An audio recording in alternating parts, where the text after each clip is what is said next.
Shall we start? All right. Assalamualaikum and good morning, everyone. My name is Nadia and I am your host for today. So first and foremost, thank you so much for joining our seminar.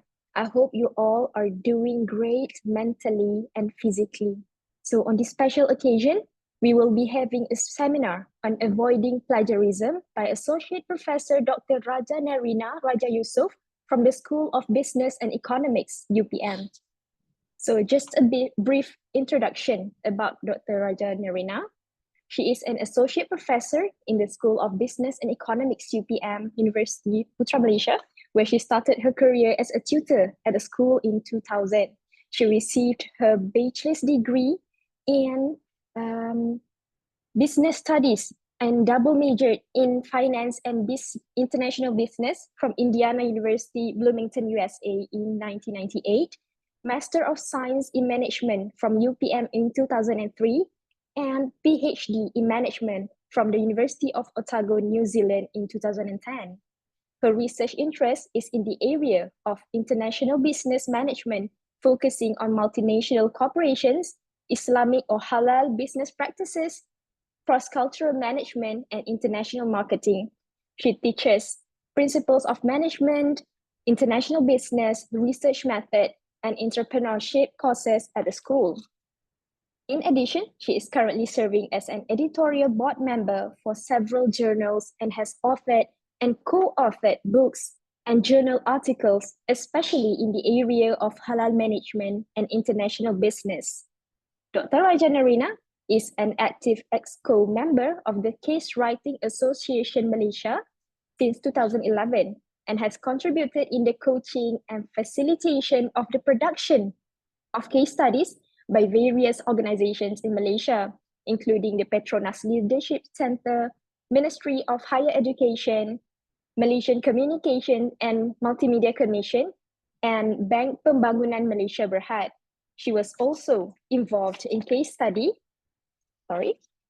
development for organizations such as CEDAR or SME Bank, Lembaga Tabung Haji Malaysia, and Higher Education Leadership Academy, and she serves as an associate editor for the Asian Journal of Case Research, AJCR, and has been actively writing cases for journals and casebooks. All right, so without further ado, let's welcome Associate Professor Dr. Raja Narina with her seminar, Avoiding Plagiarism. Please welcome. Thank you very much, Madam MC, Miss Nur Nadia. Thank you very much for the introduction. Assalamualaikum warahmatullahi wabarakatuh. Very good morning, everyone. I do hope that all of you are doing well. I think there might be my UPM colleagues over here. At the same time, also, of course, students, may it be master students, master by coursework, master of science, even PhD students. So welcome. Thank you very much for coming today. One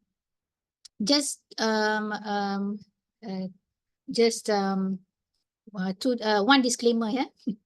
One disclaimer here that I want to mention. I am not an expert in plagiarism. I am here to just share the knowledge that I have, the knowledge that I have gained through research from other colleagues and from sources lah. So whatever that I may know, I would like to share it with you, and I think you may know also other things that I may not know. So let us together share our knowledge, and if you have any questions, maybe you can also put it in the chat, and later on we'll try and go to the question and answer session. If I can answer, then great. If not, maybe other colleagues here can also answer the things that I may not know. All right. So again, thank you very much, everyone. Just let me start sharing now. the slides.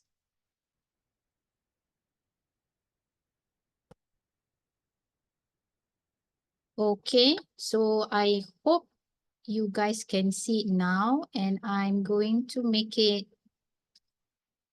as a presentation. Yeah, so if there is no, if you cannot see or anything, just voice out. All right. Okay, I don't think I'm going to take the whole 2 hours. It's very much a very direct kind of topic. Yeah.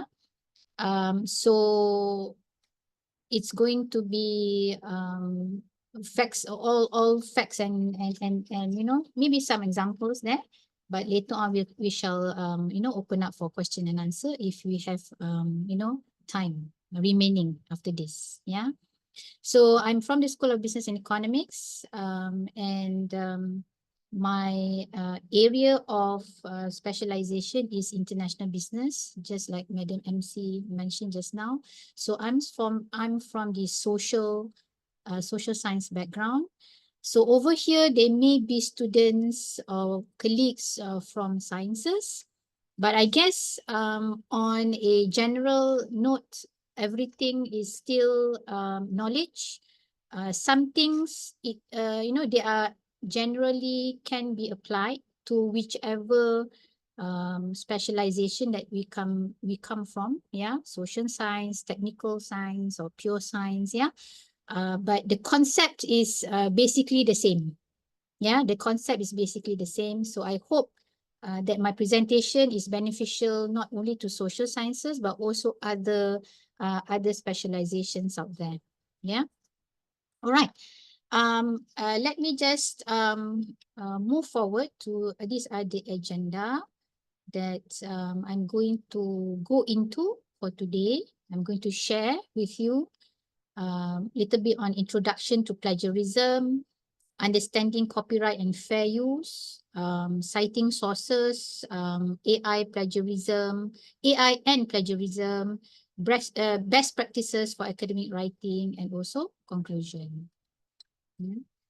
All right, just a little bit of introduction to plagiarism.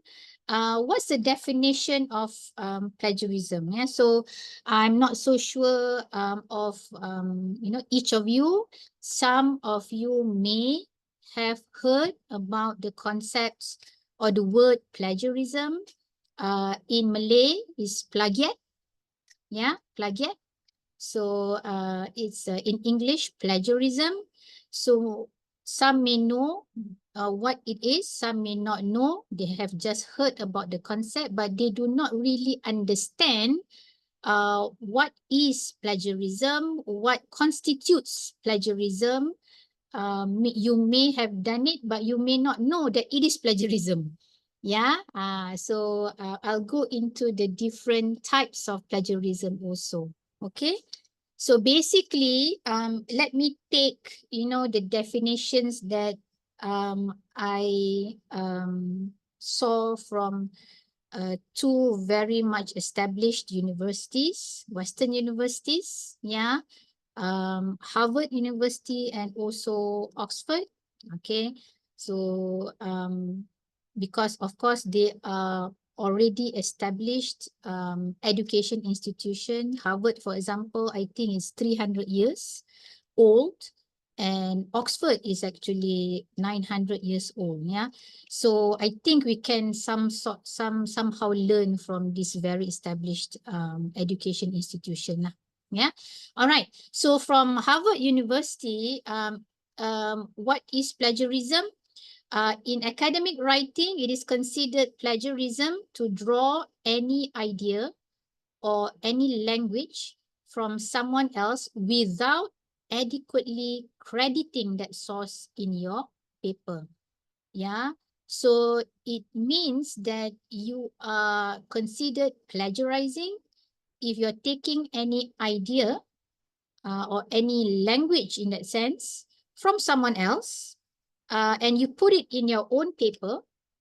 You kind of like nowadays you say copy paste. Yeah, into your paper, but you are not citing them. You are not crediting them, meaning you're not citing them. You're not making them a part of your list of references. Yeah. So this is by Harvard University. So to Harvard, it doesn't matter whether the source is published author, whether it is another student, whether it is a website without clear authorship, a website that sells academic papers, or any other person, to them, taking credit for anyone else's work is stealing. Yeah. So this is going into the ethical issue lah. Yeah. So plagiarism is actually an ethical issue. Yeah, so it's considered stealing because you are basically stealing other people's idea and making it yours, right? So it is unacceptable in any academic situation, whether you say, I don't know. Okay, ignorance is not an excuse. Yeah, because whether you do it intentionally or by accident, you are still committing plagiarism. Yeah, so might as well, congratulations for coming to this particular session. At least, okay, if you don't know, at the end of the session, at least now you're very clear of what is plagiarism. So even though it is by accident, it is still considered plagiarism, and you can actually be accused of making plagiarism, even though you don't know it. Yeah. Okay. How about Oxford? Okay, according to University of Oxford, presenting work or ideas from another source as your own. Yeah, with or without consent of the author, original author, by incorporating it into your work without full acknowledgement. Sometimes you have consent. Yeah, you got the consent, maybe verbally, or by writing. You got an article from a particular author, and you're going to use it in your work. All right, so the author knows it. All right, but when you actually put it into your paper, into your work, you did not acknowledge the author's name in writing.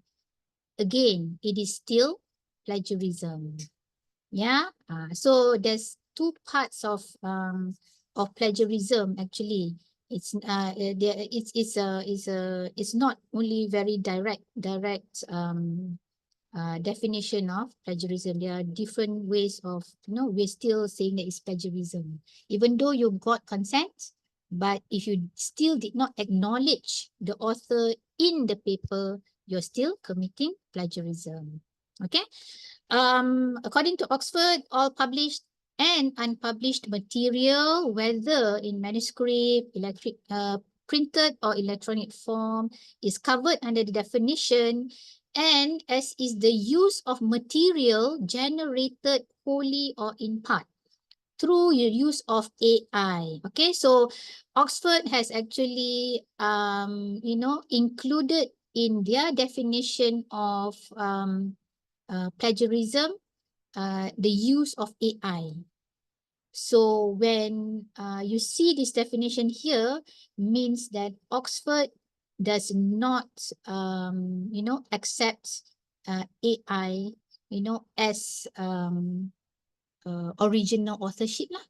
So meaning they do not accept AI text.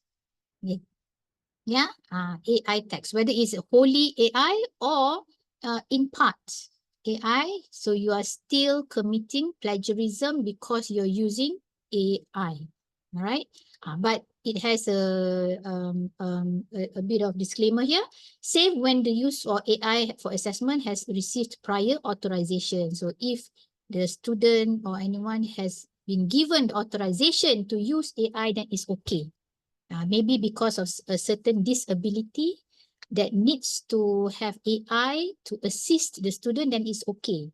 But if you're, you're very much able to have your own output without any disability, and yet you still use AI, then you are committing plagiarism. Yeah.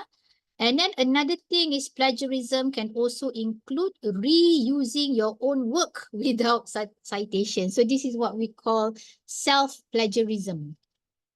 Yeah, self-plagiarism. So I'll go into that later. But when you are basically having many papers, yeah, and the first paper has come out, and then the second paper comes out, and you actually use certain similar statements and whatnot from the first paper, you need to actually cite yourself. Yeah, you actually need to cite yourself, because if not, it will be considered still plagiarism, which is self-plagiarism. All right. So in many institutions, organizations, yeah, it is actually a disciplinary offense. It is actually a disciplinary offense. It's an academic offense lah, for you to conduct plagiarism. Yeah. So this is basically two definitions of plagiarism coming from two very established education institution. Okay. All right.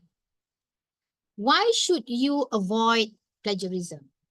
Okay. So, why is it that, you're asking us in academics lah, yeah? We talk in more in terms of in the academic setting, you're a student, yeah, a PhD student, a Master of Science student, or even a Master by coursework, but you have to,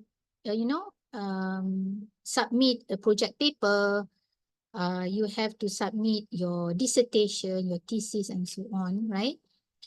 You need to do literature review, right? We need to do literature review. So, of course, I need to, take other authors' content. Yeah, other authors' content into my paper, because I've read their literature, I've read their paper. So it's time where, I also need to get some of their content into my paper. Yes, of course, you can do that. Of course, you can do that. Yeah, that is what we call literature review. However, there is a way of doing that without committing plagiarism lah. Yeah. So because if you did what by definition is plagiarism, this is why it's actually not good. Why it's actually you need to avoid, because it has repercussion. It has repercussion to yourself.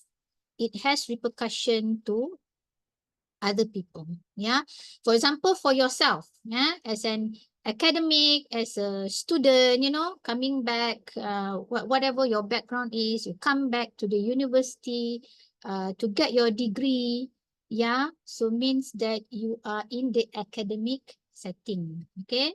You're trying to be putting yourself as a scholar, right? As a scholar. So as a scholar, it is very unethical for you to do plagiarism. It is very unethical because as the definition from, I think, Harvard, right? Yeah, it is considered stealing.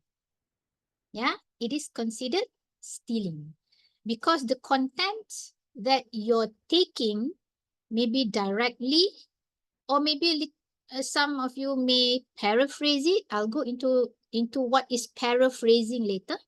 Yeah, you may have paraphrased it a little bit before you put it in your paper, but still it's unethical because you did not cite it, for example. And of course, just a little bit of paraphrasing is still plagiarism because by right, paraphrasing is actually putting words putting things or certain statement in your own words. Yeah, in your own words. So if you're directly taking other people's words, content, putting it in your paper, or just making minor adjustment, it is still considered stealing. It's unethical. Yeah, So it is unethical for you to say that, or you did not cite. Yeah, you put it in your paper. Maybe you have paraphrased it, but then you still did not cite the author, the original author. So when people read your paper, they will see that, oh, this is what this author says. But actually that statement is the statement from another original author. But when you did not cite the original author, it seems like it is your opinion, it is your argument, yeah, it is coming from you.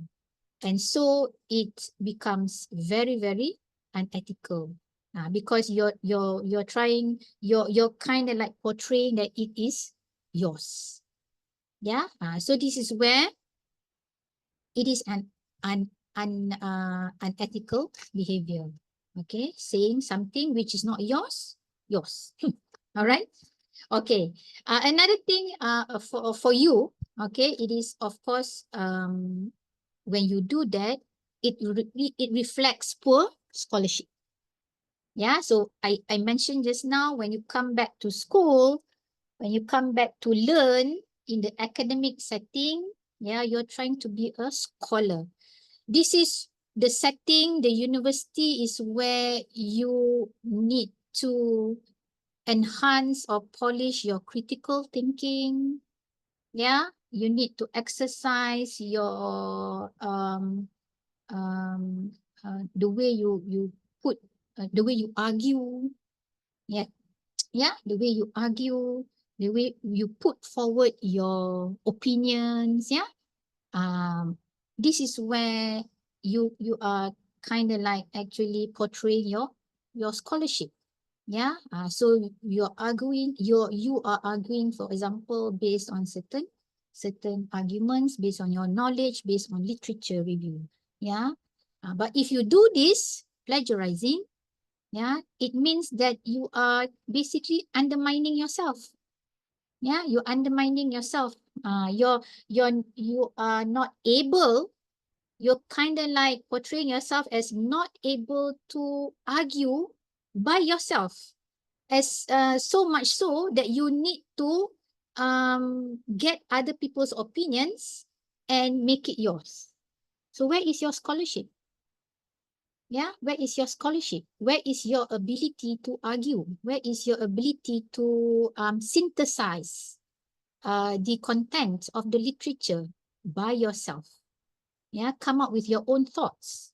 So when you are just copying and pasting other people's content, other people's argument into your paper, into your dissertation, then it reflects a poor scholarship of you, right? Of you. So this is not at all a good academic practice. Yeah, plagiarism. Okay. All right. And of course, at the end of the day, if the plagiarism is very, very much something that is a big thing that you're doing that actually at the end of the day has a damage to your reputation, meaning that it has a certain repercussion that actually damages your reputation as an author. Yeah, you may be a student, you may be an academician in the university. If sometimes a certain case can blow up, right? Sometimes the case nowadays, of course, when you have social media and everything nowadays everything is viral, kan? So sometimes you feel that it's a small thing, but it can be blown out of proportion, and the next day you see how damaging it is to your reputation, and people will see you as what kind of academician are you, what kind of scholar are you. You are in the university, or you are trying to author a particular paper, but this is what you do. You steal other people's ideas. Is this all that you can do?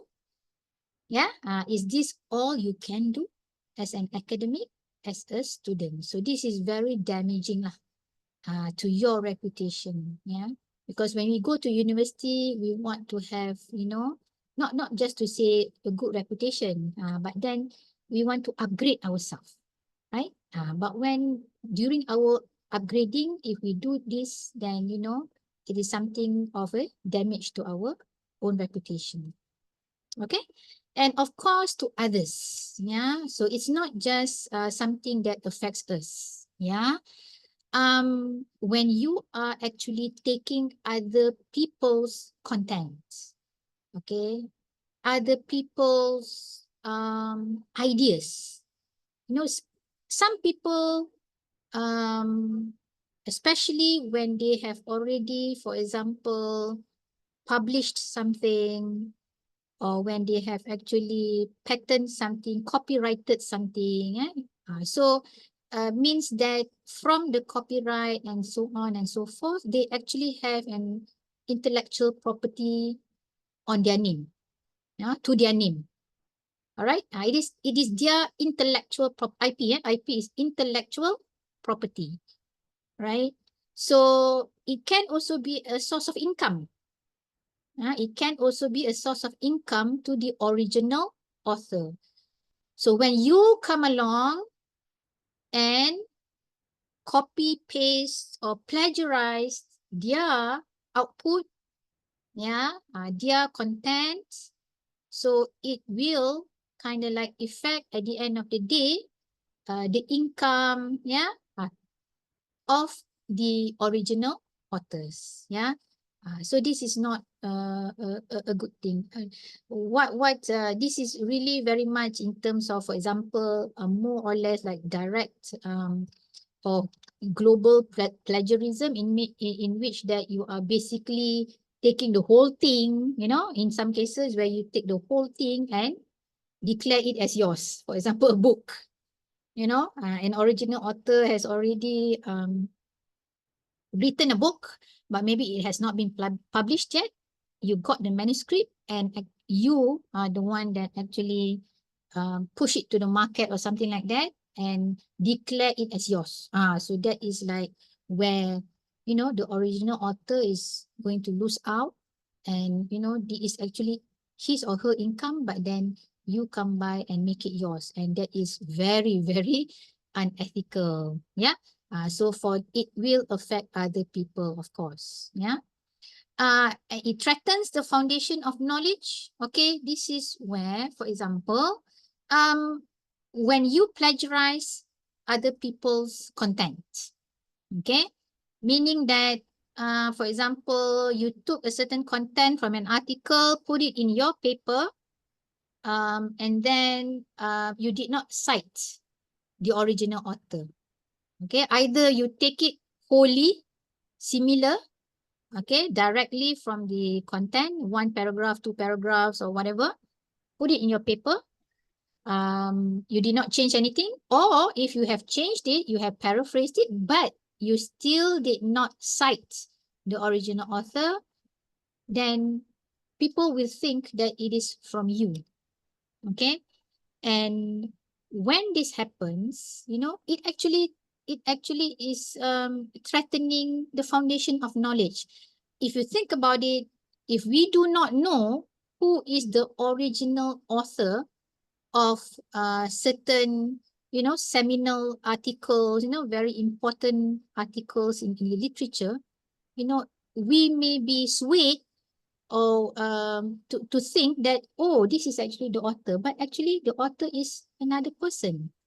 So in a way, it is actually making the whole literature world in chaos.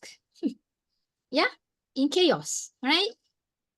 Because at the end of the day, you cannot pinpoint who the original authors are. So the foundation of knowledge, the purity of knowledge is not there. It's being threatened because you are not, the sanctity, the purity, the honesty of knowledge is not there, because we do not know where it actually comes from. along the way, the content or the idea has been changed and said to be from someone else. Yeah. So in that sense, it is actually a threat to our knowledge base lah. When we do not actually know who the original authors are, we cannot actually detect. Okay, so this is actually also not fair, right? It's also not fair to the original author. Yeah, and at the end of the day, it harms the overall educational institutions lah. This is especially when maybe in the past also there have been cases of academicians or even students, having their plagiarized work, being how do I say? It is known. It is known outside, it being viral and things like that. So at the end of the day, if the person is related to a certain educational institution, then it also harms the brand image of an educational institution. You may come from a very good established, educational institution, but if you do this, you get caught, it becomes viral, then, it's not only you who's going to be having a tarnished brand image, it's also the educational institution where you are attached to, where you are associated to. So this is also a repercussion to other people other than yourself. Yeah. All right. So this is something that you need to consider. Yeah. It's not only for you, it's also for others. All right. Okay. Types of plagiarism. Okay, so this is the types of plagiarism. If you go, you surf on the website, in the literature, there may be different names lah, different names for each of the types of plagiarism. But this is from my reading. Okay, so there are, for example, global plagiarism. I did mention it a little bit just now. Global plagiarism is defined as when you plagiarize something wholly, not wholly, wholly, as a whole, yeah, as a whole. Yeah, so meaning that you take a book manuscript which has not been published, but then you published it as yours. Basically, you change the author's name lah. Then you change the author's name from the original author to yourself.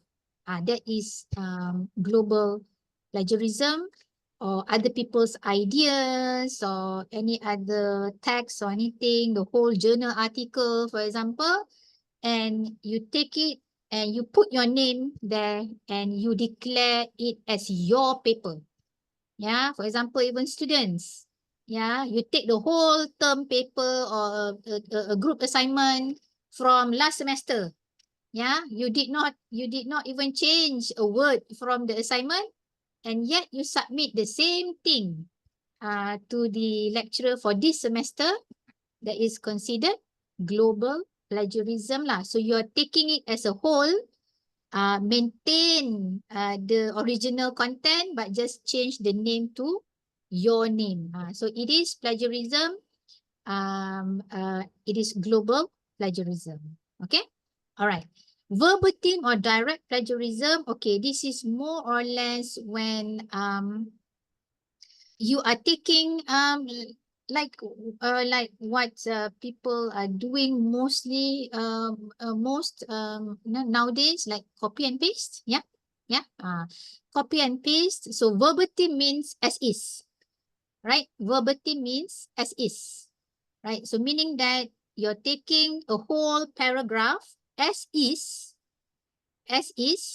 do not change anything, and put it in your paper. So, but it's just a paragraph, or it's just 2 paragraphs, but you are not changing anything, or you have the paragraph, you copy, you paste it, you change, maybe very minimal change. Meaning you change certain words, you Google up the synonyms. Yeah, the synonyms of certain words, you change those words, but that's it. The structure of the sentence is basically the same as in the original paper, then that is verbatim or direct plagiarism. Okay, all right. The third one, mosaic. Okay, mosaic or patchwork plagiarism. Okay, this is when you copy and paste, but then you do not copy and paste as a whole paragraph, or you just made, you know, very minor adjustment. Mosaic or patchwork plagiarism is where you don't want to be caught. Yeah, you don't want to be caught, so you try to get many papers at the same time, that actually discusses about the same thing, right? And try to patch everything and try to make it, you know, legible and understandable in a particular paragraph. Yeah, you patch things up from different literature, for example. Then meaning that you're still taking, but now you're not taking only from one person, you're taking from many people, many persons, many authors, but then to avoid detection, you feel that, hey, maybe this one phrase here, I put it phrase here, and then another phrase, I take it from the second article, and then, you know, the next sentence, I take it from the third article, and so on. So, but basically, it's not your word. Yeah, it's not your word, it's not your opinion, it's not your argument, but you are trying to come up with an argument, or you're trying to come up with a paragraph by patching works from different literature or different papers at the same time. Yeah, this is actually for academicians. Yeah, maybe my colleagues here, my fellow academicians can relate to this, where sometimes when we read certain paragraph, we feel that, hey, what is this person talking about? Yeah, it doesn't make sense. Yeah, it doesn't make sense. So when it doesn't make sense, then we actually know this is plagiarism, because sometimes when you do this, at the end of the day, the whole paragraph it is meaningless. It's meaningless because you are not able to really patch it up really well. Yeah. Okay. And patchwork plagiarism can also be when you are trying to kind of like change more than a few words, yeah, or trying to change the structure here and there, but not really paraphrasing, yeah. So it is still plagiarism, patchwork plagiarism. Okay. All right, the fourth one is accidental plagiarism. So accidental plagiarism is, as I mentioned, you do not know. You do not know that you are actually conducting plagiarism. Yeah. Maybe you do not know. That is one. Okay, that you need to cite, that you need to make references. Yeah, you do not know. That is one. But the second one is when you are doing a whole thesis, right? Dissertation. So when you're doing a, 150, 200, 250 pages kind of dissertation, now and then sometimes, never mind, I copy and then I paste here, copy, paste here, copy, paste. I make it, red in color and whatnot, so that I know this is the paragraph in which I actually copied. But at the end of the day, when you're doing it, somehow it becomes, the red font becomes black font. And you did not, it's not intentional, but along the way it becomes, black font, and you did not realize that you haven't actually paraphrased the paragraph. So accidentally, you conducted plagiarism. You wanted, your intention is pure. Your intention, you want to copy and paste, and you wanted to paraphrase the whole paragraph. You wanted to do paraphrasing, but you forgot about it. or you accidentally overlooked, and at the end of the day, it becomes part of your thesis.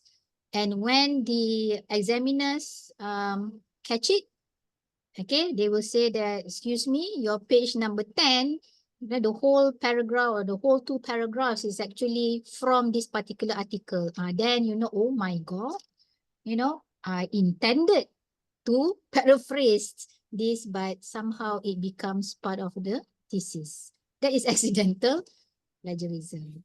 But again, whether you do it intentionally or unintentionally, doesn't matter. It is still plagiarism. Yeah. Okay.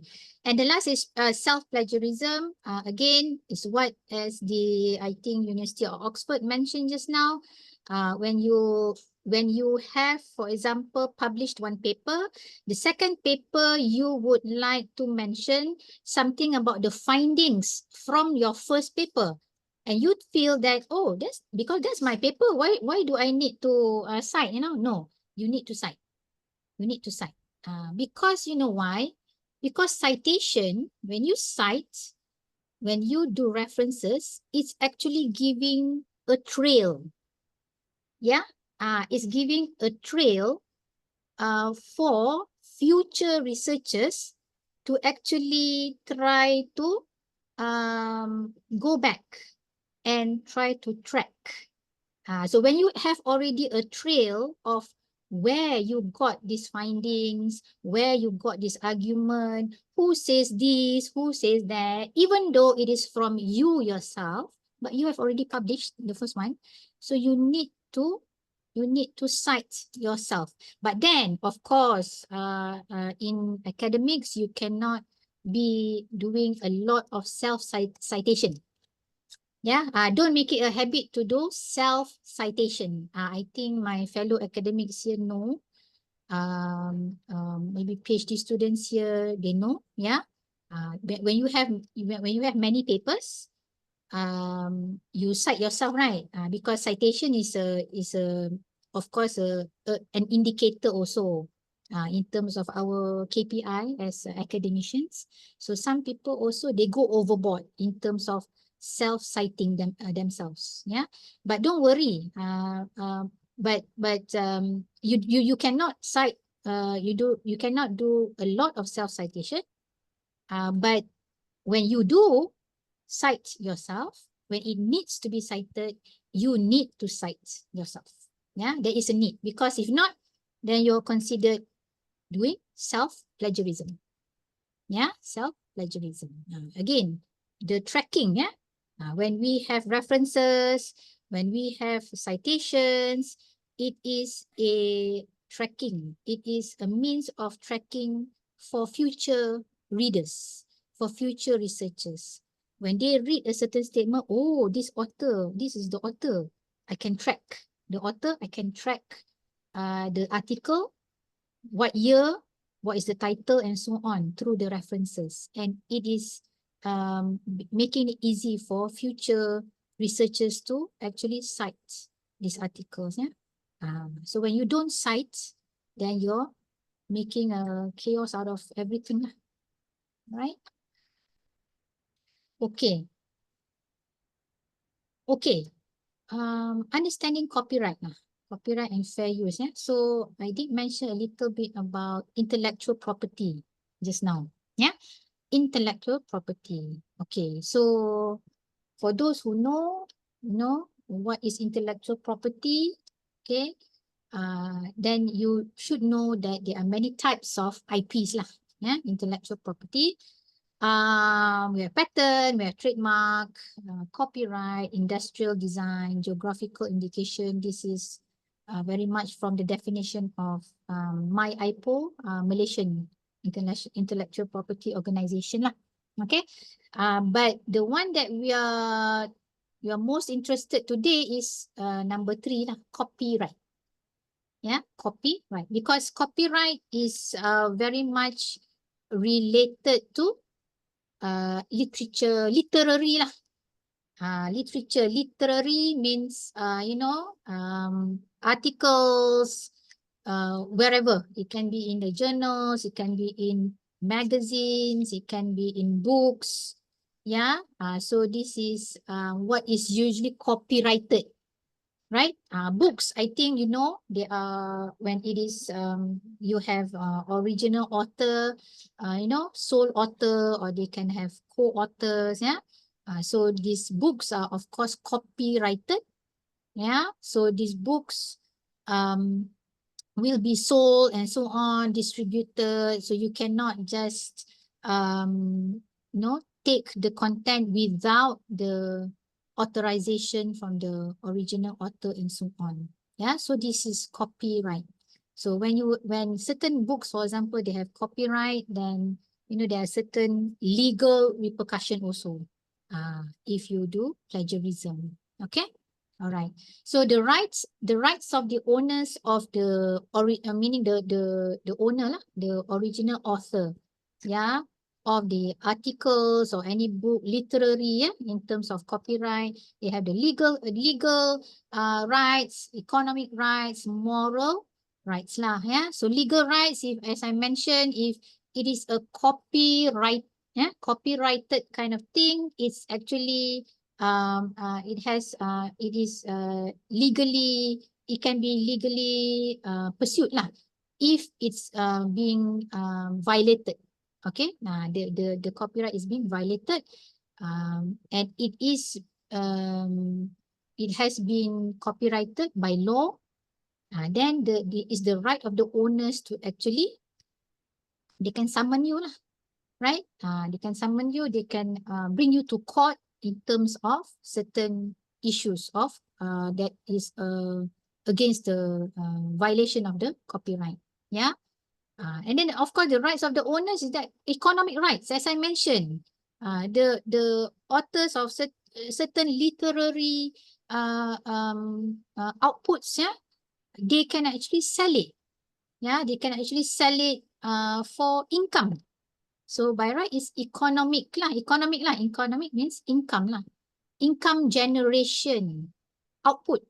Literary outputs can be income generation output. So by right, the owners should be getting money. But because other people are stealing their ideas, making it theirs, you are kind of like taking part of their income from them. So by right, you are violating the economic rights of the owners of the books, owners of the articles, and so on. Right? Yeah. And then, of course, lastly, moral. Yeah. If the article, if the book, manuscript, whatever, it's not being published, you know, so it's not being copyrighted, it's just a term paper, you know. Yeah, you may say it's just a term paper, doctor. Yeah. It's just a kind of like assignment and things like that. But you still are taking it and saying it's yours and submitting it, okay, to another lecturer. By right, you are violating the moral rights of the owner lah. Yeah. Because even though the owner, you know, the output from the owner is not something that is income generating, it's not, you know, even copyrighted, but by ethical standard, yeah, by ethical standard, by moral standard, you are actually stealing. Yeah, you are actually stealing other people's things, other people's rights. Yeah, hak lah, hak orang lain. Betul? So you're taking other people's rights lah. Yeah. So morally, the moral rights of the owner are being violated by you if you do plagiarism. Yeah. Okay. So infringement can be in terms of reproducing the same article, okay, or reproducing a partial statements from books, articles without citation, you know, and so on and so forth. Infringement can be in terms of redistributing, in terms of copyright lah. It's more in terms of copyright, redistributing something that is not yours, selling, and so on. So it's not just about plagiarism. Sometimes people plagiarize because they want to make money out of it. right? They want to make money out of it. They want to make, a certain achievement out of it. And at the end of the day, maybe they will get something, they are going to be successful in terms of monetary rewards. They are going to get monetary rewards and so on. So this is very, very unethical because you're using other people's work. Yeah, so you are infringing. Yeah, you are infringing upon the rights of the owner. Yeah, the rightful owner. All right. Okay. Okay. Citing sources. All right. So let us go into a little bit on the technicalities of citing sources. Yeah, I know maybe many of you here are students, yeah, PhD students and so on. You will say that I know, doctor, we know how to cite sources. Nowadays we have Mendeley, we have so many softwares, yeah, that you can use to help you in terms of citing sources. When I was doing my PhD, I made it very manual. I think there was already EndNote at that time. Mendeley was not there yet. Yeah. But EndNote was there, but it was quite expensive. All right. So but I was really very comfortable doing it manually. Yeah, maybe you guys will say, oh my God, manual, right? But yeah, I was comfortable gathering and arranging my sources referencing manually. Yeah. And make sure that I'm actually citing them accordingly and appropriately lah. But it doesn't mean that you cannot use softwares. You can. But the thing is about software is that it may still have certain incorrect output. Yeah, I think everybody can agree with me. Sometimes when I am an examiner, I see that the way the software sites is inconsistent throughout the thesis. Yeah, so the formatting is also very inconsistent. Means that which formatting are you actually using, right? And then the referencing also sometimes it's not correct. So at the end of the day, when you have software, yes, it can help you in the initial process, but I think that you might also need to check and recheck again before you actually submit. Do not 100% rely on software. Yeah. All right. Okay.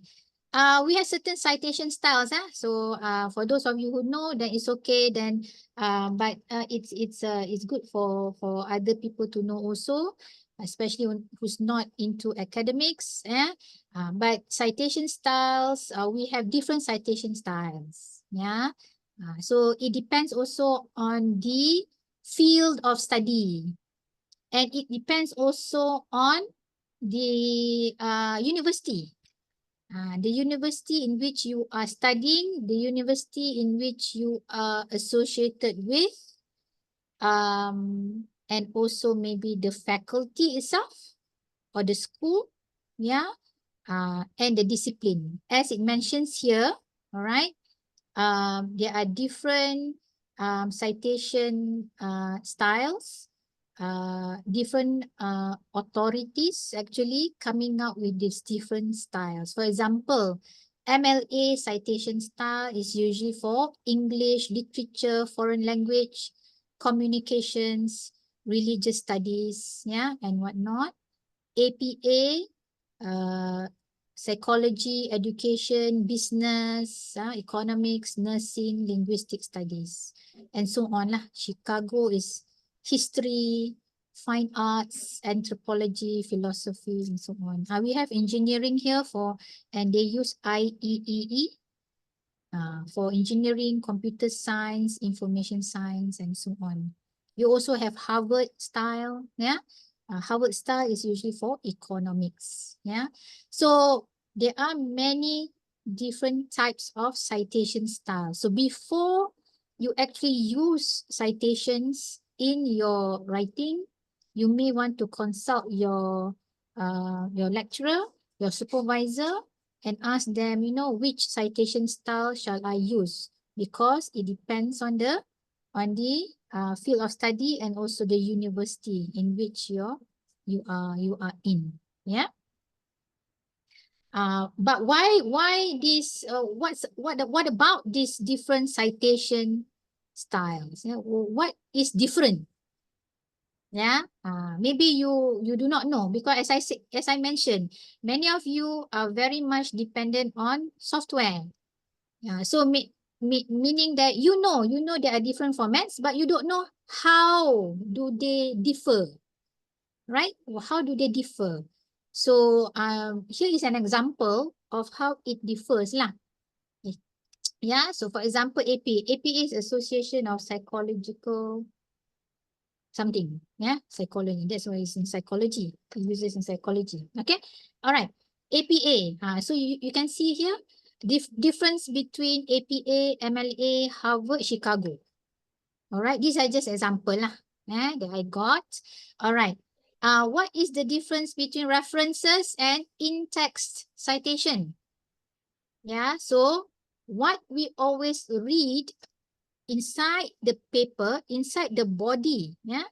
So the small citations where they cite the original author's name, where they usually cite the family name or the surname, right? The surname of the authors, like here, Weichman, Davidson, Hoffman. These are the surname of the original author or authors. And the usually this is the year, yeah. But so this is what we call in-text citation. So it is the citation inside the text. Yeah, it is a citation inside the text. References are the list of full information of the article, the year, the volume, the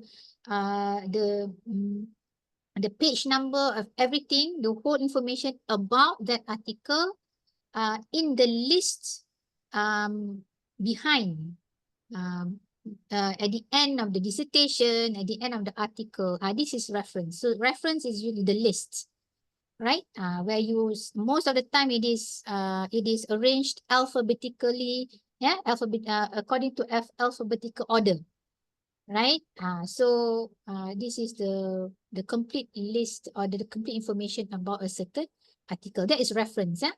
But some people feel, okay, some students they feel that if they have already referenced their article or the articles that they use at the end of the document, is already okay.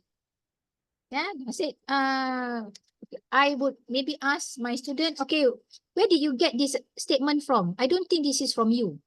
You know, oh, doctor, already lah. I took it from somewhere, but it's already there. At the end of the document, we have all these references lah, doctor. We got it from there. But from which one? Yeah, from which one? How do I know? Is it David? Is it Hoffman? Is it Weichman? I don't know which one said this particular statement. Yeah. So when you are really coming out with a, an academic paper by right, you need to have in-text citation as well as references. Yeah, the reference list. All right. So this is very, very important. Both. You need to have both, yeah? In-text citation and also reference. If you have in-text citation, you don't have reference, also wrong. Also wrong. Okay, because you only have the surname and the year and whatnot, but then you don't have the proper full information about each article. Yeah. All right. So what's the difference between them? As you can see, for references, you can see how they arrange certain things lah. Yeah. For example, the year. The year. The APA, the year is after the names of the authors. In bracket 2021. But you see in MLA, the year is nearing to the end here. April 2020 and then page number. Right? So it depends. And sometimes the year also, if it's in the front, APA is in bracket, but according to Chicago style, it doesn't have a bracket. Yeah, it doesn't have a bracket. All right. The volume of the article, where it comes from in the journal article, the name of the article, in MLA, for example, the name of the article should be in quotes there. Yeah, reading in bed with Troilus and Chrysic. Okay, is in quotes. Yeah. But in APA style, you do not have to have quotes. Okay. That's the differences. Very minor lah. I would say very minor differences in terms of whether it's italicized, is in quotes, whether it's in bracket or not. Yeah. Whether it is in front or behind. How do you have page number? How do you cite the page number? Some page number, they have PP here. PP means pages lah. Pages. But some do not. You just put straightforward the pages, the page numbers. Yeah. So all these different formatting. So that's why when people previously when we do not have software, we do it manually. Wow, yes, it is a job. Yeah, it is a very taxing job, but some people feel that it is worth it, so we do it one by one lah. But if you have already a software, that is okay, but you need to recheck. But my advice is, please recheck that it is actually using the correct format. You may have put it the correct format, but sometimes, software, sometimes it goes wrong somewhere. Right? Okay, so you as an author, yeah, as a researcher, as a writer, you always need to recheck. All right. So in text citation also, most of the time it is going to be the surname and the year, but you can see here MLA has the surname, but the page number. The page number is here. So Davidson 155. So it puts here the page number where that particular statement is being sourced from. It's not the year. So MLA is the page number for in-text citation. But for others, we can see here it's the surname and the year. But you can see Chicago, it does not have, after the surname, it does not have the comma. For APA, it has the Wageman and Wager, comma 2021, right? But for Chicago and Carcano and Calado, 2018, without comma. So all these things are formatting lah. Yeah, all these things are formatting. You need to understand. You use software, okay, no problem. But please understand, how does it differ, right? How does it differ? Okay, all right. Okay, one main thing that maybe I would want to also share with you is paraphrasing. Paraphrasing and referencing. Okay, so I mentioned from time to time paraphrasing. What is paraphrasing? Okay, what is paraphrasing? All right. Paraphrasing, to repeat something written or spoken using different words, often in humorous form or in a simpler and shorter form that makes the original meaning clearer. That is from Cambridge Dictionary. From Merriam-Webster, a restatement of a text, passage, or work giving the meaning in another form. Yeah, so it's paraphrasing is actually restating something in another way, restating something in a different way using your own words. Yeah, your own words. Okay, but mind you, it's not just exchanging certain words. As I mentioned just now, it's just not exchanging certain words with synonyms. Yeah, the synonym of that word, then you change that particular word with a synonym, and then you go to the next few words, and then you change that into another synonym. It's not just that. That is not paraphrasing. Okay, because you're still having the same structure. Yeah, yeah. So when we say paraphrasing, you are actually maintaining the same idea that the statement is having, but totally in a different way, in your own words. Okay? So if you're just putting synonyms, maintaining the same structure, it is still considered plagiarism. All right? But number two, although you have paraphrased accordingly, yeah, although you have paraphrased accordingly, you are doing it in your own words, yeah, maintaining the same meaning from the original author, but you did not cite the original author. You did not have any in-text citation just now. You do not cite the surname and the year of the original author. It is still plagiarism. Yeah. So it's not just about paraphrasing. It's also about citing or referencing. Yeah. So paraphrasing plus citation. Okay. So this is very, very important. So it cannot occur without one another. If you paraphrase, you did not cite, plagiarism. If you cite but you did not paraphrase, plagiarism. So you have to have both. You need to paraphrase and also cite. Then you are okay. Yeah? All right? Okay. Let me give an example. Yeah, let me give an example. So this is just an excerpt from this particular article here that I have gotten. Yeah, just to make an example. All right. Okay. So the over on the left-hand side, okay, left-hand side is the original statement. Yeah. So this is the original statement. This is about more on international human resources, yeah, international business kind of ni lah, article, yeah. So I'm trying to, let's say you are trying to paraphrase this particular statement here, yeah.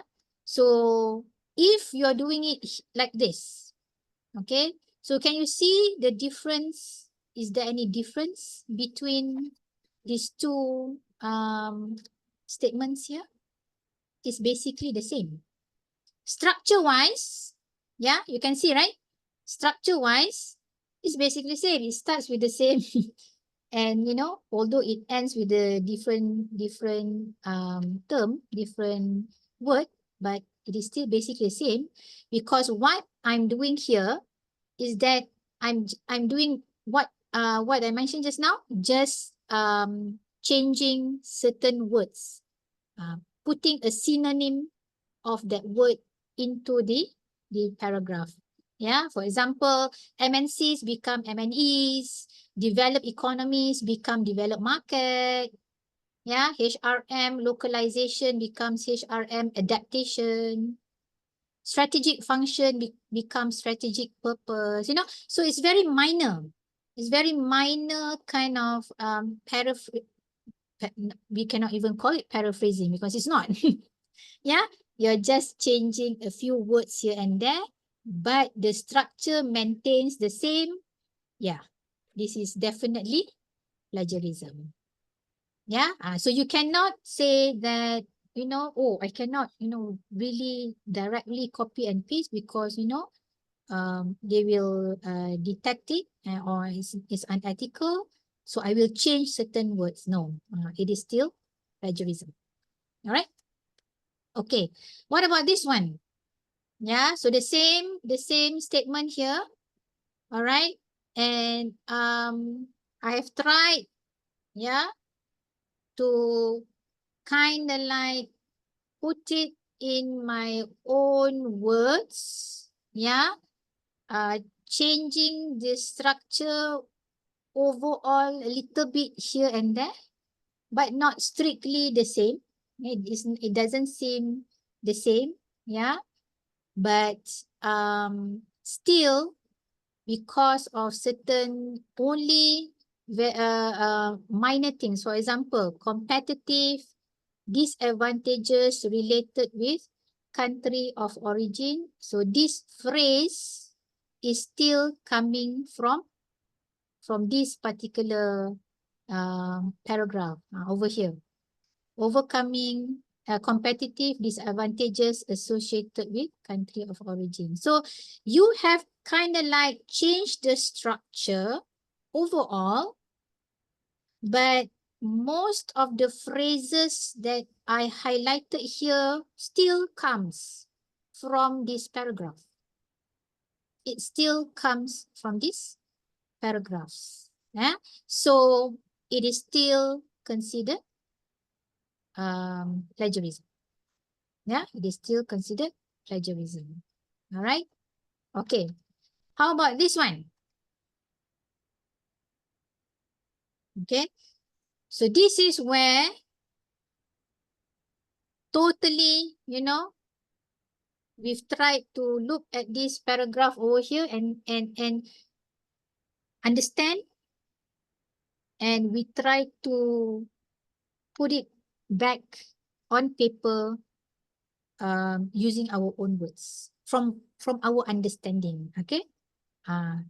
The tip is usually, okay, the tip is you read it, you read the actual paragraph, and then you close the book or you close the article and try to write with your own words.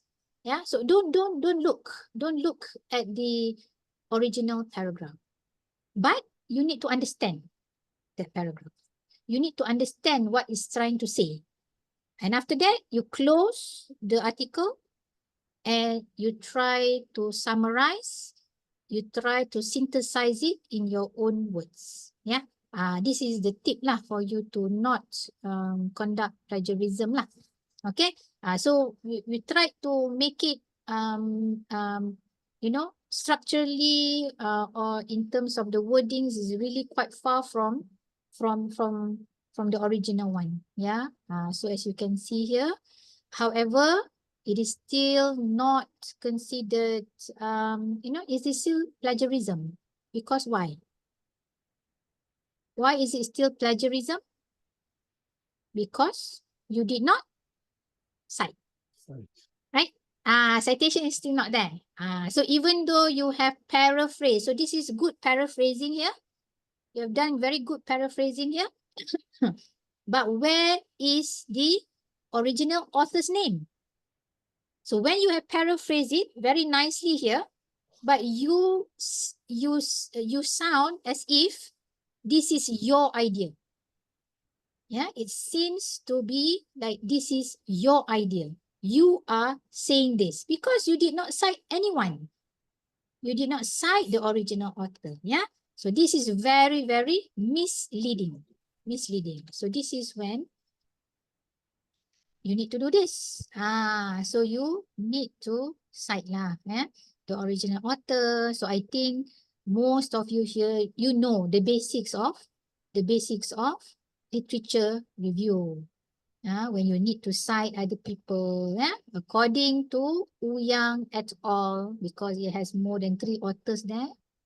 2019 in bracket 2019. This is according to APA citation style. Yeah, Chinese MNCs face issues in localizing themselves, blah, blah, blah, blah. So we definitely know that you were not the one saying this. Wu Yang et al. Actually said this in 2019. They argued that HRM localization can assist in overcoming the LOR by systematically supporting blah, blah, blah. So when we say they there, means that we are actually going back to the authors up there, Wu Yang et al. So they argue. So this is their idea. This is their findings, not yours.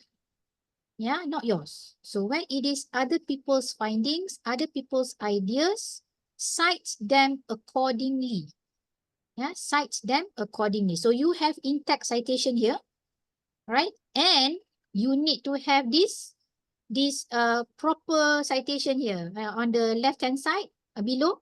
The whole Ouyang Liu Chen overcoming liability, the name of the article, the journal article's name, the year and everything. The full information should also be inside the references list. Yeah, so whatever that you cite inside the reference, whatever you cite inside the text, the body of the dissertation, the same authors should also be listed. So that's why sometimes when we examine dissertations, thesis, when we just sample kan, examiners know lah ya, we sample. We of course we don't have the time lah to go through all 300, 500 references that you have at the back of your thesis. So we sample. So we take some of the in-text citations and then we see whether or not you have it in the references. So this is where we can see that you have made, whether you have made a very good, complete, comprehensive citation and referencing, yeah, for your thesis or for your paper, yeah. So this is what I mean by proper paraphrasing and referencing lah, yeah. So if you don't do this, then you know, if it's you're missing any paraphrasing or you're missing any citation, you'll consider plagiarizing. Yeah. So I hope this particular example sheds light lah, in terms of what is considered plagiarizing and what is not. Yeah. Okay. Okay, a little bit about AI and plagiarism. I think we cannot run away lah. Yeah? We cannot run away from artificial intelligence nowadays, in which we know, yeah, academics know, the academicians, students, scholars, we know. And of course we cannot, how do I say? We cannot deny. We cannot deny, you know, the upcoming or the usage of AI nowadays, very prevalent, not only in academics, but also in other, you know, other perspectives lah. Yeah. So AI is actually nowadays is very much into our life, right? We cannot change it. It's something that you have to face, yeah. But of course there should be a borderline lah, in terms of whether it is accepted or not, or if it's accepted, how much, and so on. Yeah. We know that there are many people using AI, yeah, using AI, ChatGPT, and so on. You know, you also may be using all these similar software here to actually come up with your AI content, right? So if you Google, when I Google, oh my God, there's so many. There's so many AI software, yeah, that can actually help you nowadays, nowadays in terms of coming up with content. Yeah, coming up with content. That's where actually is a very dangerous when it comes to academics, is kind of like dangerous lah. Because it's a gray area lah, in terms of where do we stop? I mean, where do we feel that it is something acceptable? I'm not so sure about the policy in UPM. I'm also not sure of about other universities, but I think, for example, just now, remember Oxford? Not Oxford. Is it Oxford? Yeah, I think it's Oxford. Yeah. Remember Oxford University just now, where I cited their definition of plagiarism? So Oxford University clearly says that they consider AI content as plagiarism, whether it's partially or wholly. They mentioned that, right? So that university, really rejects AI content lah. So it's not acceptable. But you have to also see other universities. So whether or not UPM has that particular policy regarding AI content, whether maybe they accept, but maybe with certain percentage, I'm not so sure about that. I need to ask UPM about that. Maybe SGS may know more about this. But wherever you go, which university you are in, associated with, maybe you can ask about this lah.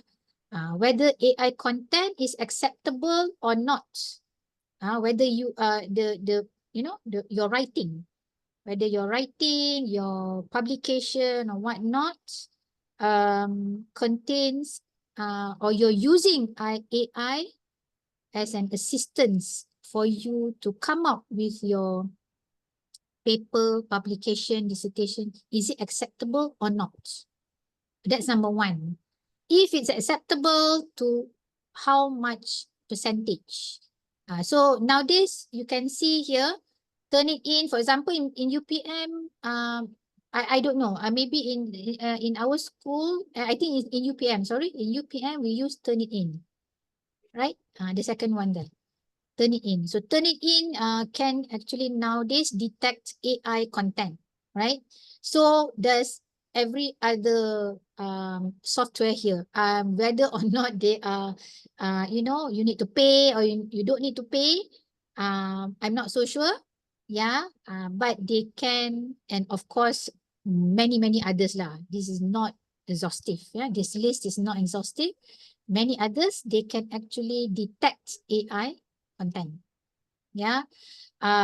So it depends whether or not it is acceptable in your institution. If it's not acceptable, then totally you cannot use it. But if it's acceptable, how much percentage? Up to how much percentage is it acceptable?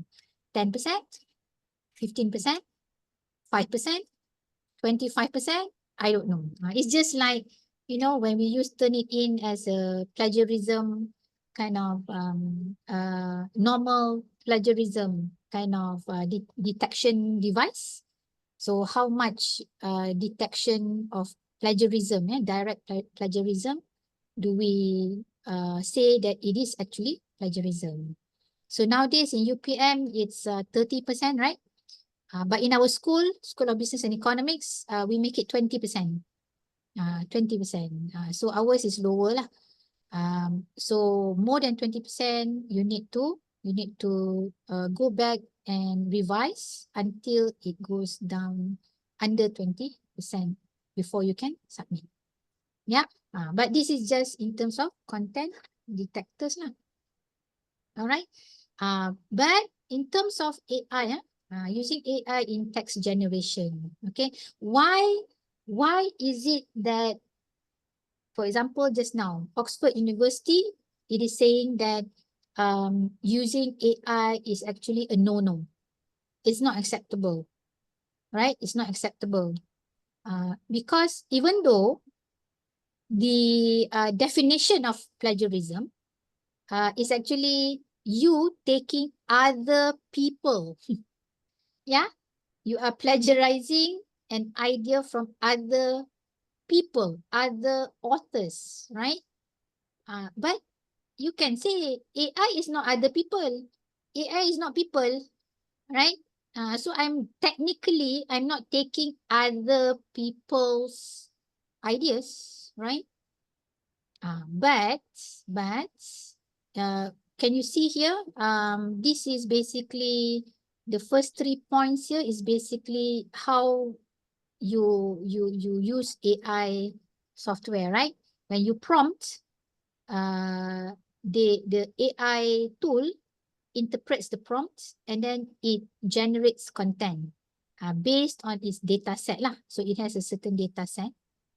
And then they will rely on information gathered by data scraping. So certain software, they will scrape data and then they use the web crawlers to collect information from third-party websites. So, you know, they are like,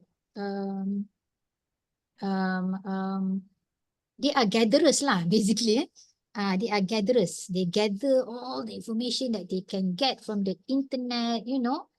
And then your AI generated content contains phrases or ideas that were plagiarized from the source material. So you actually do not know where the content that your AI has given you is coming from.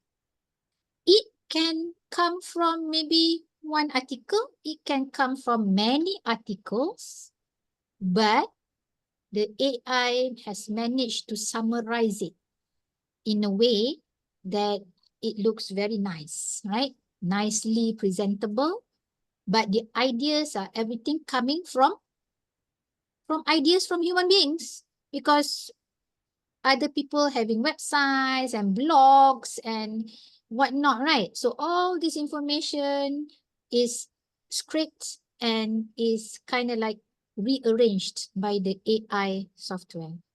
So when you are presenting the idea from AI as your own, but actually AI actually did it for you, you are basically taking credit for something that you did not create. And most probably, the source or the content from AI comes from original authors. It's just that it's been summarized. Yeah, the software is able to summarize. But the content is actually other people's content. Yeah, so you are still, technically, you are still using other people's ideas and content. Yeah, but you're saying that, hey, AI is not a person. Yeah, AI is not a person. But still, if you are taking an AI content, you're saying that this is yours, technically, still you're taking credit for something that is not yours. Yeah. If you say that this is not someone's creation, it is an AI's creation, but I am here taking the AI content and say, hey, this is mine. This is what I said. Yeah, this is what I said. This is what I've written. But it's not what you have written. It is the AI. The AI wrote this. Technically, you're still being dishonest. Yeah, you're still cheating because you are not the one who did it. The computer did it for you, right? Technically, it is still unethical. That's why some institutions still call it plagiarism. Some institution, when I read, they call it ghostwriting. It's akin to ghostwriting lah. Yeah. So when we say ghostwriting, what is ghostwriting? Someone else writing for you, but then later on you say that this is yours. Yeah. So you may have some kind of role in that creation, but technically, you know, you are not the one writing it. Yeah. Another person is writing it, a ghostwriter. A ghostwriter is writing it. But then you, at the end of the day, when the output is there, you say, oh, it's mine.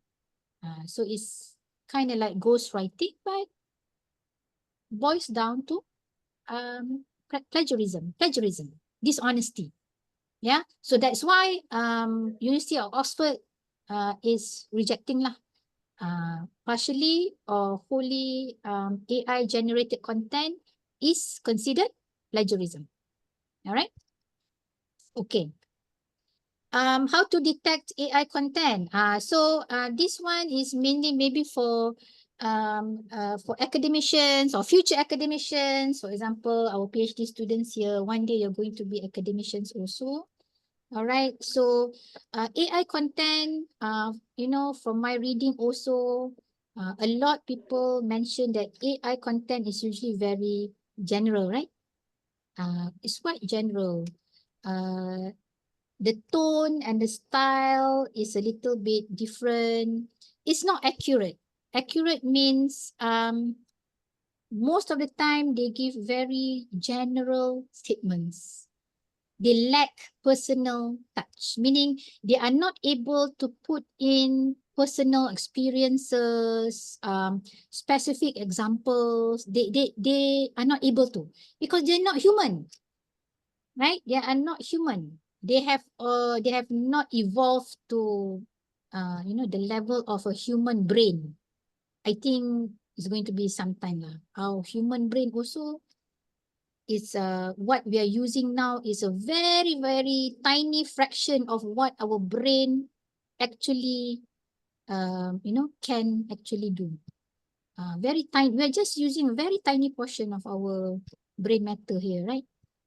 So AI, is good, but it's going to be a long time until they actually mimic a human brain lah, I would say. So that's why at this point, the AI content, it's not accurate. It's not going to be very specific. It's general, it's very general perspective, description of something. And some says that it also have repetitions.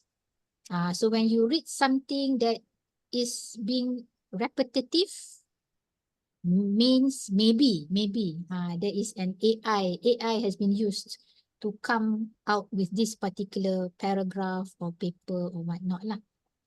It repeats something, right? And also accuracy. Some authors mention that AI can be incorrect. AI can actually put in false information. Because they can get things from everywhere, right? They mine the data from everywhere. They do not know which one is true and which one is false. So when you read a certain paper, a certain statement, and there is a certain thing that is inaccurate, it's false, it's totally wrong. So it's really? I don't think a student should do this kind of, this kind of mistake. It must be an AI. A human being may not make that mistake. It must be AI lah.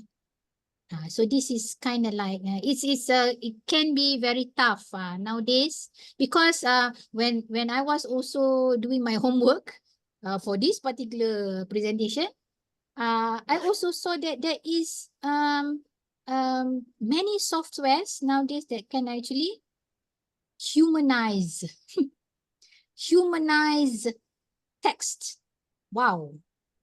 I shouldn't be saying this to you, right? Yeah, but if I don't say to you, I think you will also know, right? So there are also software out there that can actually change AI content which are having these defects here into a better one. They call it text humanizer. Yeah, where they humanize, when they humanize certain text lah, AI text, So wow, it blows my mind lah. Actually, nowadays with technology, yeah. All right, okay. Right. This is just not a case study lah, but just a video showing how this person actually uses Grammarly.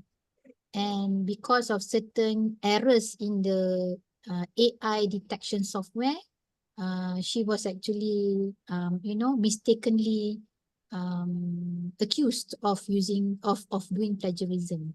Let me see. It's a very short video. Let me see if it works here. I hope you can see. Last month, we told you about a University of North Georgia student now on academic probation after she used Grammarly on her paper. Now we're hearing from leaders at Grammarly who say this is all due to faulty AI detection software. Fox 5's Kim Luffler has that story. In February, UNG junior Marley Stevens found out she was put on academic probation after her paper was flagged for plagiarism for using AI.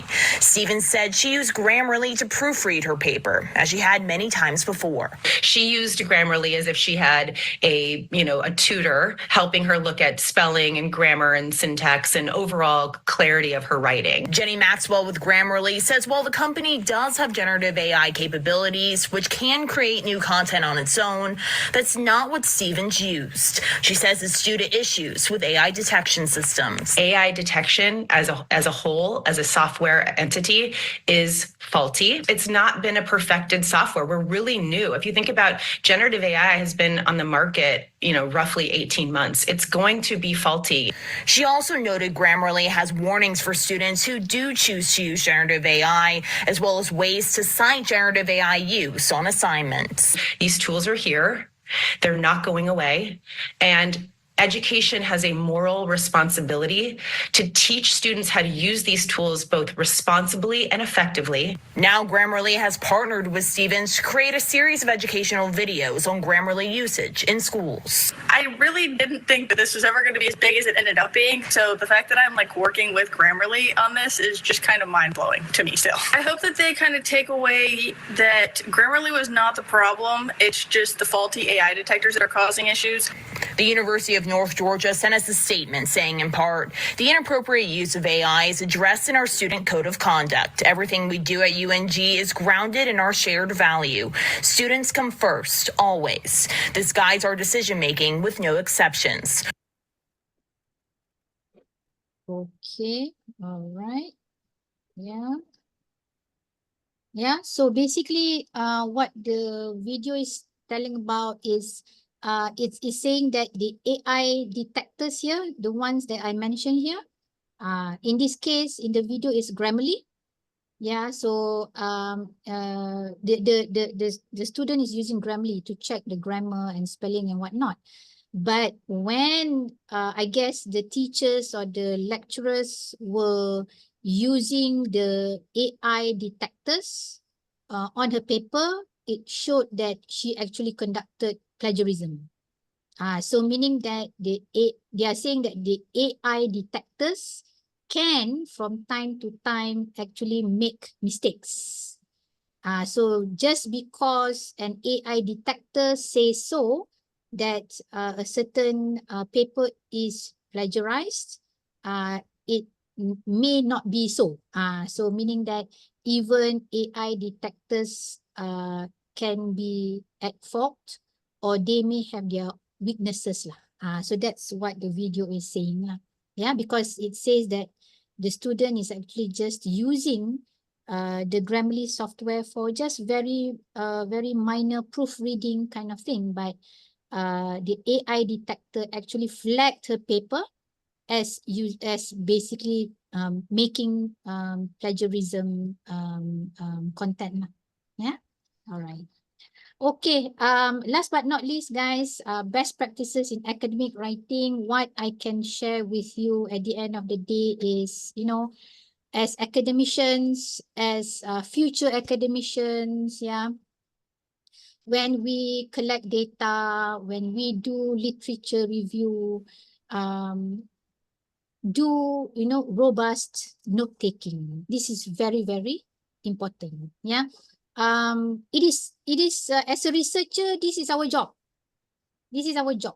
Yeah, you need to understand our the job is all about understanding the notes, understanding the literature. Yeah, make it very comprehensive, may it be in terms of the secondary, literature or secondary data, or is it in terms of qualitative or maybe interview sessions or whatnot. Yeah. So when you do a robust note taking, it means that you're using your, your mind, your brain, and you are actually using your brain to collect, understand, digest. Yeah, digest everything, understand. Not just about reading, but not understanding. So as an academician, yeah, we need to have this habit lah. I think in terms of having the ability to do note taking, literature review, digesting all the information that we get along the way, right? Along the way. So I think digesting is the right word lah. Yeah, you need to digest, and then that's where when you really digest what you're doing, what the information is saying, then you are able to think critically. Why do why are you an academician? Why do you come back to the university to further your study? You want to be a scholar. A scholar means that you need to have critical thinking, right? You need to, if you don't have it, then you might want to polish it. I'm saying not everyone can think critically, but we want to, because this is what is expected of us as academicians. We need to be able to think critically, to synthesize information, to argue, right? If you're writing a thesis, I always say to my students, your thesis is actually your argument. Yeah, your thesis is actually your dissertation is actually your argument. It's your work. So that's why it is very dishonest if you take someone else's work into your argument, because you did not come up with that argument. Yeah, what you need to do is to read up, know what people are talking about, around you in the literature, and try to come up with your own understanding, yeah, your own perspective, your own opinion, your own argument. That is where comes the content for your paper, for your dissertation. Yeah, so original thought. Yeah, this original thought is very, very important. Yeah. So if you imagine if every one of us do plagiarism, yeah, if every one of us do plagiarism, like we're like not, I don't think it's rational. Everyone can. Okay, if majority of us do plagiarism, then we're not going to have thinkers around us. Yeah, we will not have original thoughts to extend our technology, our to do innovations. We are not being creative anymore. So how can we advance our society if we do not have any original thought? Yeah, so I feel nowadays that students, yeah, when we get thesis, there is a lacking of ability of I'm not saying all, but many students in terms of their ability to think critically and put forward their original thought. Yeah, you can only come up with your original thought if you really understand what you're reading, what you're getting, the information that you're getting. Then you can come up with your original thought. But thesis dissertation is not just only getting excerpts and phrases from different articles and whatnot and putting it together. No. thesis, dissertation is your argument. It should be an original document from you as an academician. So please, you know, try to think what I'm trying to say here, yeah, and live up to the standard of being an original author, an original academician with original thoughts, you know. This is very, very important. So of course, and other than that, of course, paraphrasing lah is very important. The art of paraphrasing. Yeah? So of course, you need to be very fluent in the language you need to master the language that you are writing in, so that you are able to actually do you know, very excellent paraphrasing. Yeah. So I hope you get what I'm trying to say here. Yeah. So do not taint your paper, do not taint your output, your dissertation, your thesis with plagiarisms, yeah, plagiarizing things. Do not taint your brand image with any attempt of plagiarism. It's very, very dangerous, dangerous area to go to. You know, stand on your own. If you are as good as you feel, as you think you are, you should be able to come up with your own original idea. Yeah.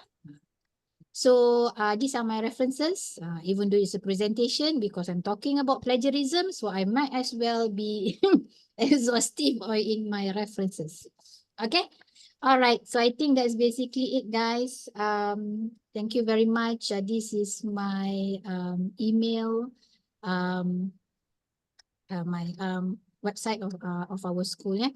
So I would like to thank all of you for coming in today, and it is obviously a pleasure for me to always share with fellow students, with fellow colleagues, with the minimal knowledge that I have.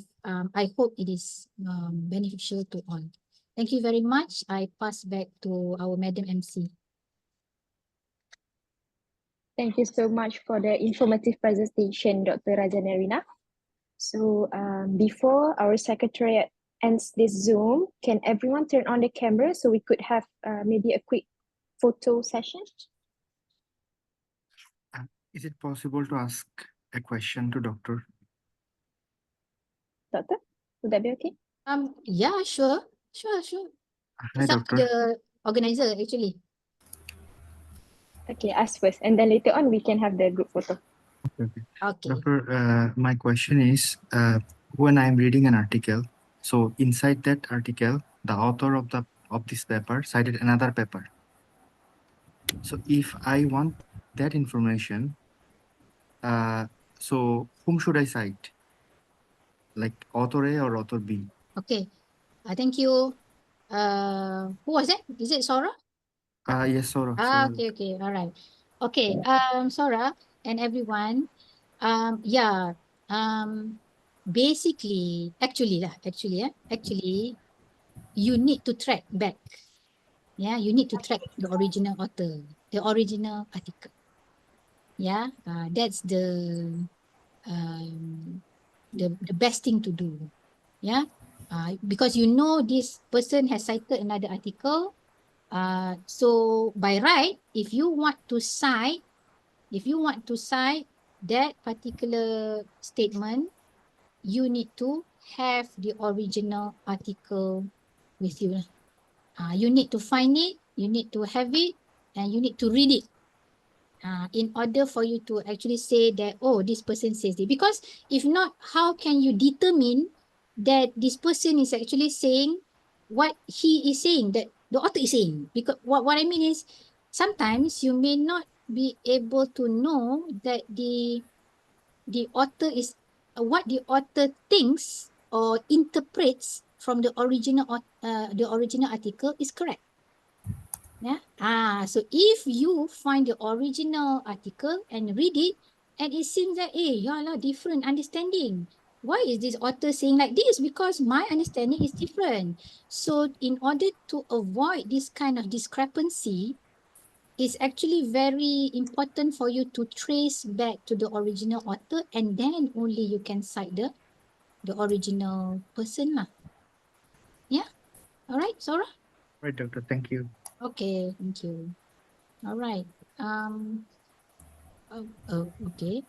Um, any more question? Maybe another one question if you have, but Yes, this is doctor, can I ask something? yes, yes. So I was trying to understand about AI writing. So if I use AI just for paraphrasing, because English is not my first language, and if I use AI to paraphrase something from an article, it's much more efficient and I can do it faster. So in that regard, how do you see it? I mean, does it consider plagiarism as well? That's why it's a as I mentioned just now, it's quite a gray area. But I would think that if you're using an AI for paraphrasing purposes, I think it should be okay. The one that I mentioned just now is totally AI generated content, right? Where you prompt something, right?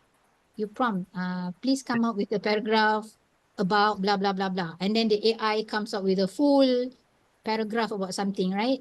So that one is like a whole different thing because you are asking an AI to come up with the content.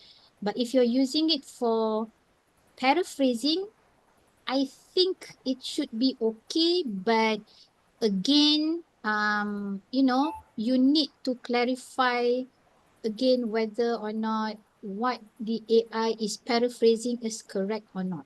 I mean, just for is it actually having the same meaning? As I mentioned, software is software. It can actually make mistakes. Do not totally rely on software. Even though you may not be very fluent in that particular language, do not 100% just take it that, this is correct. Maybe when you send to a proofreader or English editor, then, you can discuss with them that this is what actually I meant. But, the AI maybe has put it differently. Then it comes to a totally different meaning which you yourself do not understand, and then it's quite dangerous lah. But again it goes and also again it goes back to the university. So whether or not they have a certain policy. Nowadays AI is very prevalent, but institutions, they may not be very open yet about what they stand in terms of their policy, how much what uses can students use using AI, and to how much content that can use AI. All this AI policy, maybe we need to go back to the university and see whether they have the policy or not, and then we have to follow the policy. Yeah. Thank you, Doctor. Yeah, I was struggling with this idea because some months ago, I wrote myself 200 words of a paragraph, and I checked it just to check whether the contents are AI generated or not by using the AI detection tool, and it shows that 100% AI generated. And I was shocked because the writing was mine, and they're showing that it's 100% AI. So that's why I was struggling with this idea whether it's Yeah, that's why. acceptable or not. Yeah, that's why it's a quite a dangerous thing. Even so, meaning that to say that even you paraphrase it, you use AI to paraphrase, then when you go for the detection, it still says 100% AI generated.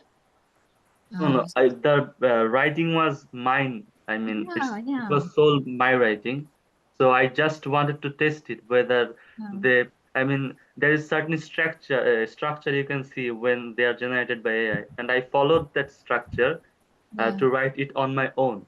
I mean, it was not AI generated. It was my own writing, my own style.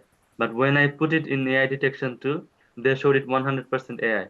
And sometimes when the thing is AI generated and the generated thing, I paraphrase it again and I put it in AI detection too, they say it's the writing is from a human being. So it's like this kind of thing. It's not 100% accurate. Yes, yes, yes. Definitely, definitely. That's why this is very, very, very, is a gray area lah. I cannot answer in whole. So you need to go back to the policy institution. But the safest way that I can say, the safest way is use your own ability, your own capability, your own critical thinking ideas and so on. That's the safest way lah. Yeah, traditional way. All right, as much as possible lah. Yeah. Yeah, All right. thank you. Thank you Thank very much. Thank you. you. Back to Please, Madam I have a MC. I have a question, please, Doctor. Can I go ahead? Madam MC, I think Yes, we are actually out of time, running out of yeah. time. Yep. So maybe if you have other questions, you can reach out to Dr. Rajanarina or maybe our secretariat later on via email. Okay. Yeah. All right. Thank you very much, everyone. Okay. So yeah, back to our agenda. Photo earlier. session. Yeah, photo session. Right. Yep. So everyone, please turn on your camera, and then yeah, we can have a quick photo session. Okay. Check. Secretariat, can you unpin Dr. Narina's photo so we can have a view of everyone? Okay, wonderful. Okay, so let me take a screenshot. So for the first page, there's many of you. Wonderful. Okay, so for the first page, 1, 2, 3. Okay, and the second page, smile everyone. 1, 2, 3. Okay, and then the third page. Okay, 1, 2, 3, smile. Beautiful. Okay, and we have the fourth page. Okay, so some of you have not opened the camera, but it's okay. I'll just take a screenshot. 1, 2, 3. Okay, okay. All right. So, yep, that's basically it. Thank you so much for attending this seminar.